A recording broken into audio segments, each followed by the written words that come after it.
Hello everyone, welcome back to Perfectly Imperfect Color. This is a little bookmark paintings that I've done for you in acrylic for Space Timber. So you're going to need paper, something to tape your paper down to, paintbrushes, a sponge, somewhere to put your paint, tape, washi tape, water, paint of course, and yeah, I mean, you could do this on a regular piece of paper if you want. I just find that this is the best size. I found these tutorials on, I believe, Skillshare. I'll link everything down below. But this tape that I'm taping down, you guys, it's phenomenal. It's called frog tape, and I have it in one of my hauls. Actually, the last haul that I just did. But so it's going pretty quickly because this is kind of redundant, but you're going to need acrylic paint.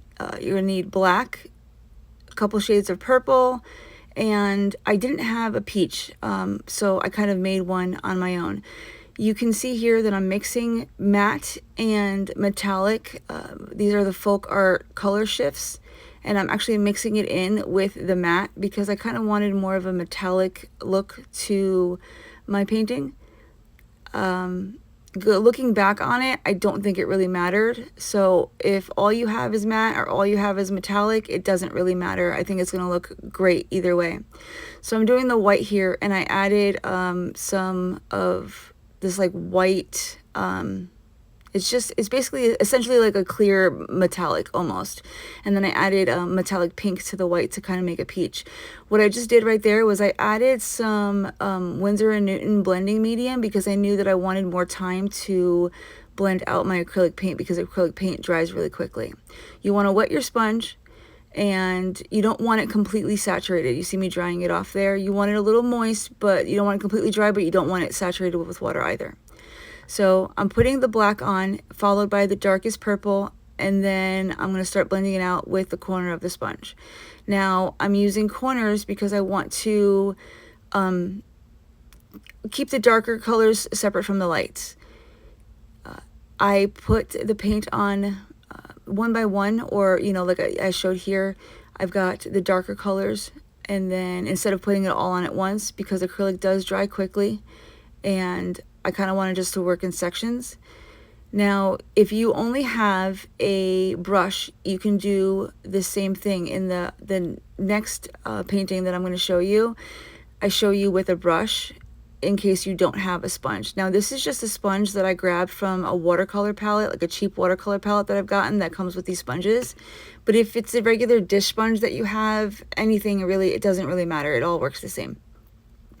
So as you see, I'm getting into the lighter color now, and I'm just pulling it down, blending it out. You kind of want that, sponge texture to show through.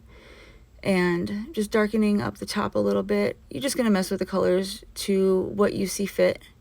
This is really easy. It's really fun. The end result comes out looking, I think, gorgeous, and it looks like it's more difficult than it really is. So I figured I'd show you guys.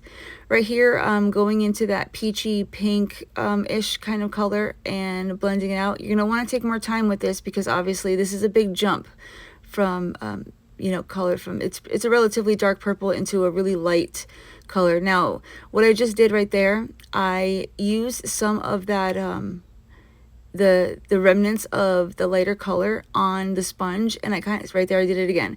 I dabbed that color onto the top because I wanted kind of like a spacey kind of wisp in there. It's very subtle, but it helps. So in the little well that I'm using right now, I just threw some whites in again, and I figure let's throw in some Winsor & Newton iridescent medium.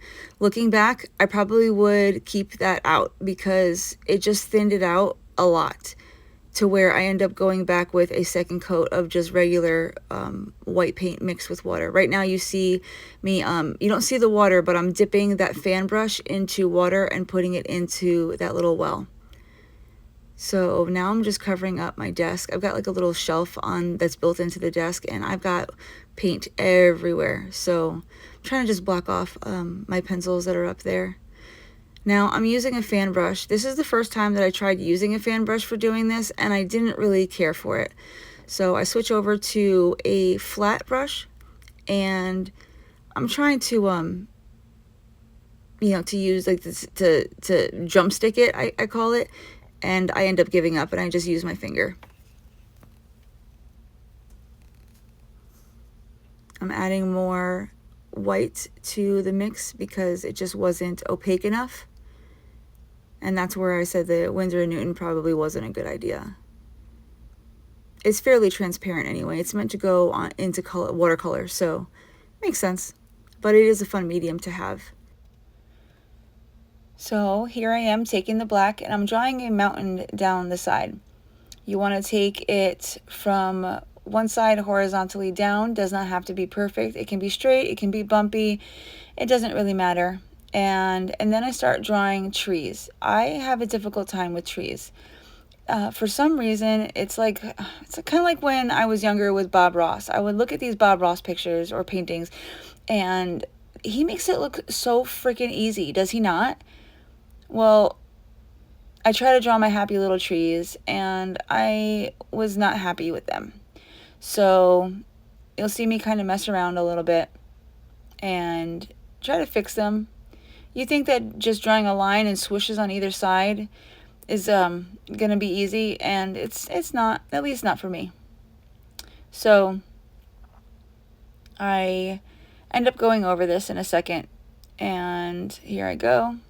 I draw another horizontal line. Now this is going from the right to the left, going down, and I connect the two mountains in the center. However, I do not go over, see right there I stop. I don't go over the original left mountain. And I'll explain this to you guys in a little bit, because I want these two mountains to look separate. I want one to be in the foreground and one to be in the background. And you'll see how I do this in just a minute. So I'm taking a really tiny detail brush, a detail round, and I think it's probably like a 0. Sorry, I got a phone call from one of the kids. But yeah, so I think I was at, I think it's a 0. You just need a really, really tiny liner brush. And I'm just adding little trees. You don't have to add these trees if you don't want. So here's where I take a matte black. Originally, I had the matte black mixed with metallic. So I'm taking the matte black and I'm going over the left mountain. And I'm going over the left mountain completely, but just the left mountain. And then I'm going to take the matte black and I'm on the right mountain. I'm going to take it from the furthermost right point and kind of put the most pigment on the farthest right and blend it over, but not meeting the other mountain. So it gives it that dimension and you can tell that it's separate. Does that make sense? I hope I'm explaining it well enough. So now we're moving on to stars. I'm going to add some additional circles of paint, and then I'm going to make a star. I start off by doing a cross shape. I'm starting light and small, and I extend it out further and kind of like flick the edges so it's tapered. And then I draw the little lines in between the bigger lines. You guys know how to draw stars. I don't know why I'm explaining that. But yeah, this painting, I think it looks really put together. I think it's beautiful, and it's a lot more simple than it looks, right? I hope you guys try, because it's a lot of fun. So now we're going to move on to the next painting. This painting, you're going to need the same purples and black, but you're going to need some additional greens. I use a darker green and a lighter green. You're going to need, a dark version and then a lighter version of each color. I add a matte black and then a metallic, the same as I did with the other one. You're going to need the same tools, you know, but with the exception of a flat brush, a big flat brush and a smaller flat brush. Now, if all of you have our rounds, that'll work too, but I think that a flat seems to work better. So here I'm going to start off with the lightest color first by just dabbing it randomly, and then I go into the darker ones slowly and blend it out. Now this, I'm showing you guys that you guys can do this with a brush if you don't have a sponge. It's relatively the same look. You're going to want to blend it out as best as you can, getting into all the corners, the edges. You're going to want that spongy type texture to the painting though. So I allowed this painting to dry, because now we're going to do the Aurora Borealis, where we're going to take these green paints, starting off with the darker color, the darker tones of green, and then adding on the lighter tones. Now, all while mixing it with some yellow, white, mixing it with the white. When you put the paint on whatever you're using, I think that it's best to put the white in between the two colors like I did shown here, because I think it's just easier to mix. And you're gonna, what I was saying is, you don't want to mix it completely, because you kind of want to have that differentiating tones in the swipe, in the paint stroke. At first it's gonna look like a hot mess, but it does come together, I promise. The end result that that I showed you in the beginning of the video, I'm not happy with. You're gonna see later on in a few minutes that I overworked the piece, and I do have a tendency to do that, but I was told to take a step back from your piece. Take a step back from whatever you're doing. If you're getting kind of just stuck or overwhelmed, or you kind of feel like you're just doing something over and over and over again, take a break if you can and come back to it. And I wish I had done that, because I think I would have benefited from it in this piece. I mean, it still came out okay, but I think it could have come out better. But then again, I tend to beat myself up. So either way, this whole process was a lot of fun. And I know I keep on saying this, but I really hope that you guys tried this out. It doesn't have to be these colors. It doesn't have to be these types of paint. Mix it up, change it up, do it your own way. Here you can see I'm taking some of the darker tones and kind of putting them in between some of the wisps or paint strokes to separate them. Here I'm doing another mountain. This time I'm only doing one, and I'm kind of doing it almost in like a swoop. And later on, I don't think that I show this, but I do take that Winsor & Newton iridescent medium, and I follow the mountain line, and then I take a round brush that I wet but dried off and blend out the line so it looks like it's kind of fading into the horizon. So essentially the mountain's horizon is kind of glowing.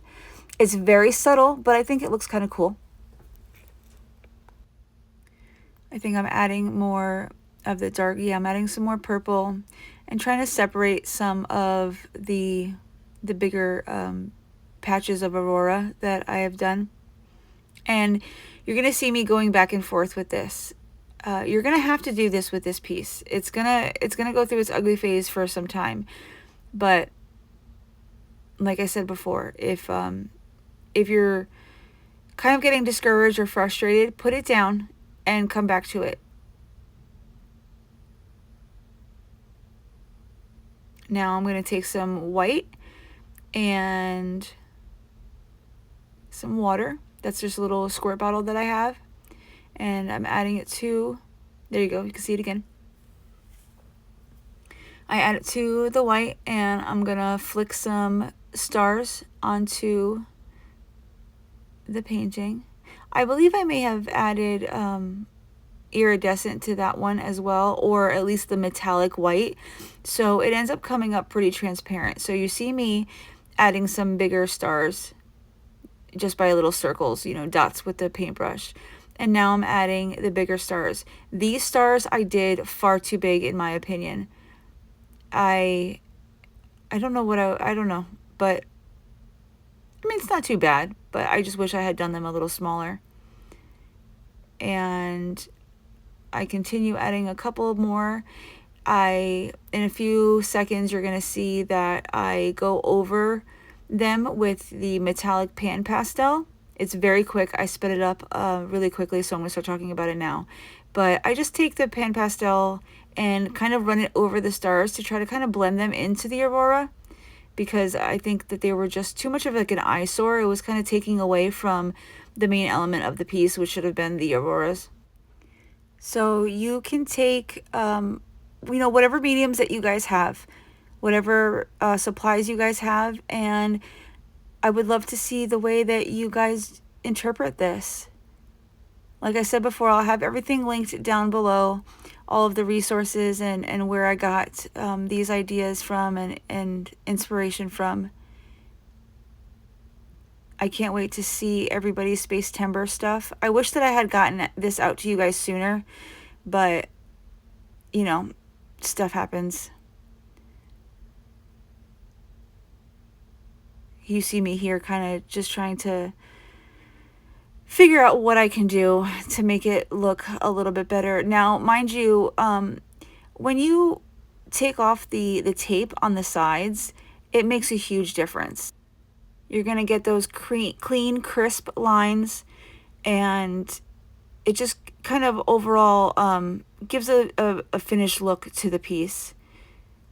I'm still messing around, trying to add some more darks, and then I put the darks in, and then I take a dry brush and I blend it out, essentially blending out what I just did.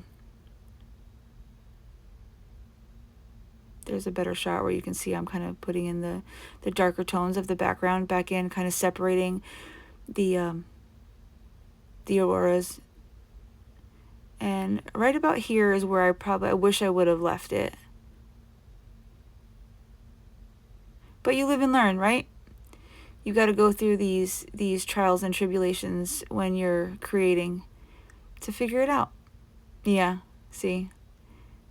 Swear I should have left it alone. But I now know. So that's the takeaway, right? Either way, I thought this was a blast. I had so much fun. You can see me contemplating here. It's funny. But yeah, here's the pan pastel. You can see me going over some of the white and adding some metallic to it. I add some purple, and then I'm going to unveil. Okay, so I know I've been doing a voiceover, but there's an awesome rainstorm that's going on right now. And I figured you guys might enjoy it just as much as I do. So I don't know if you'll be able to hear it in the background, but I figure let's end this off with unveiling these two bookmarks together, because I don't know about you, but pulling off the tape is some of my favorite, one of my favorite things to do. So here we go. I hope that you can possibly hear the storm in the background. I don't have a microphone on because my microphone is kind of eliminates all the other noise around. But oh, this tape is good. Do you guys see this line? Yes. Love it. Guys, look at that. Do you see all this? I mean, I went over a lot. Look at this line. That is freaking crisp. And that was the frog. Here, let me show you. Sorry, once again. That's my chair, that's not the thunder. But it sounds very similar. This is the frog tape. It's with the paint block technology. This is why I got it. Nice. Good score. Good find. So yeah, this was the first time that I was using this tape, Now, like I told you guys, I have so many videos recorded, but the way that they get uploaded, it's kind of going to be all scattered. But look at those crisp lines. I think it's gorgeous. I absolutely adore this tape and this project. This tape comes off super clean, crisp, and doesn't rip. I've used it a bunch of times now, and it hasn't ripped anything. There I am showing it again. I really do like it. I think you guys should try it. So yeah, these are the acrylic paintings. I had so much fun with this project. I really hope that you guys try it. Tag me in it. But on that note, thank you so much for watching. Bye!